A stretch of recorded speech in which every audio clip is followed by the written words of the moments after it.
வணக்க மக்களை, சற்றுமுன் கிடைக்கப்பட்ட மிக முக்கிய தகவல் ஒன்று வெளியாகி இருக்கிறதா? அமித்ஷாவை தனியாக சந்தித்த எஸ்பி வேலுமணியா அதிமுகவிலே கலரும் புதிய பரபரப்பா? வாங்க வீடியோவை மூலியமாக காண்கலாம்.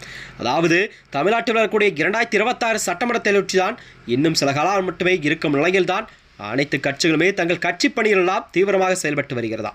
அந்த வகையில்தான் அதாவது ஆளும் திமுக அரசோ ஆண்ட அதிமுக அரசோ மீண்டும் ஆட்சியை கைப்பற்றும் நிலையில்தான் அதற்கான வேலைகள் எல்லாம் தொடங்கி இருக்கிறதா.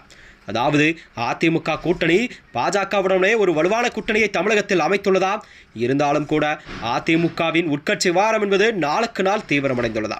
அந்த வகையில்தான் அதிமுகவின் மூத்த தலைவர் மூத்த நிர்வாகிகளும் சிலரும் கூட பிரிந்து சென்று மாற்றுக் கட்சியினை தேர்ந்தெடுப்பது என்பது அரசியலிலே ஒரு புதிய பரபரப்பெல்லாம் கிளப்பியிருக்கிறதா. அந்த வகையில்தான் அதாவது 2 நாள் பயணமாக தமிழ்நாட்டில் வந்திருக்கும் ஒன்றிய உள்துறை அமைச்சர் அமித்ஷா அவர்களை புதுக்கோட்டையில் தமிழ்நாடு பாஜக தலைவர் நயினா நாகேந்திரன் யாத்திரை நிறைவிழா பொதுக்கூட்டத்தில் பங்கேற்றுவிட்டு திருச்சி ஆட்சியர் அலுவலக சாலையில் உள்ள ஒரு தனியார் விடுதிக்கு வந்து சென்றாராம். அந்த வகையில்தான் திருச்சி மற்றும் புதுக்கோட்டையில் அமித்ஷா அவர்களை எடப்பாடி பழனிசாமி மற்றும் அதிமுகவை சேர்ந்த யாரும் வரவேற்கவில்லையா. பொதுக்கூட்டத்தில் கூட பங்கேற்கவில்லை என்ற செய்திகள் வெளியாகி இருக்கிறதா. இந்த வகையில்தான் அந்த பொதுக்கூட்டத்தில் தமிழ்நாட்டில் அதாவது தேசிய ஜனநாயக கூட்டணி ஆட்சி அமையும் என்று அமித்ஷா பேசினார். அதே நேரம் சேலத்தில் நடந்த பொதுக்கூட்டத்தில் அதிமுக ஆட்சி அமையும் என எடப்பாடி பழனிசாமியும் பேசியுள்ளாராம். இந்த சூழலில்தான் அதாவது ஓட்டலில் நேற்றிரவு பாஜக நிர்வாகிகளுடன் தேர்தல் வியூகம் மற்றும் கூட்டணி தொடர்பான அமித்ஷா ஆலோசனை நடத்தியிருக்கிறார்.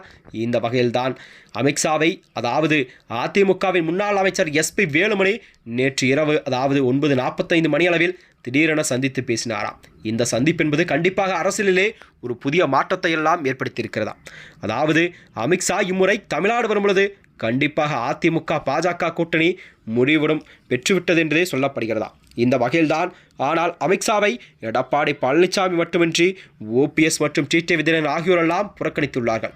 ஏனென்றால் அண்மையில் என்டிஏ கூட்டணியில் பிரிந்து சென்ற ஓபிஎஸ் மற்றும் டிடிவி தினகரன் ஆகியோரின் அடுத்த கட்ட நகர்வு ஒரு கேள்விக்குறியாக இருந்து வருகிறது. இந்த வகையில்தான் அவர்கள் யாருடன் கூட்டணி என்பதை கண்டிப்பாக ஜனவரி 2ஆம் வாரத்தில் கண்டிப்பாக தெரிவிப்பார் என்ற செய்திகள் எல்லாம் அரசியல் வியூகமெல்லாம் வகுக்கப்பட்டு வருகிறது. இந்த நிலையில்தான் இப்படி நேரத்தில் அமித்ஷாவை முன்னாள் அமைச்சர் வேலுமணி அவர்கள் தனியாக சந்தித்து பேசியிருப்பது என்பது அதிமுக வட்டாரத்திலே ஒரு பெரும் பரபரப்பை எல்லாம் கிளப்பியிருக்கிறதா. இந்த வகையில்தான் இவர்களின் அடுத்த கட்ட நகர்வு என்னவென்றால் அதிமுகவிலிருந்து பிரிந்து சென்ற இவர்களெல்லாம் ஒன்றிணைக்க வேண்டும் என்ற பட்சத்தில்தான் அதற்கான வேலைகளை எல்லாம் பாஜக டெல்லி தலைமை செய்து கொண்டிருக்க வேலைகள் தான் ஓபிஎஸ் டிடிவி தினகரன் அடுத்த கட்ட நகர்வு என்ன என்பதே மக்களிடம் ஒரு கேள்விக்குறியாகவே இருந்து வருகிறது. மேலும் இது போன்ற வீடியோக்களை தெரிந்து கொள்ள நமது சேனலை மறக்காமல் சப்ஸ்கிரைப் செய்து கொள்ளும். நன்றி, வணக்கம்.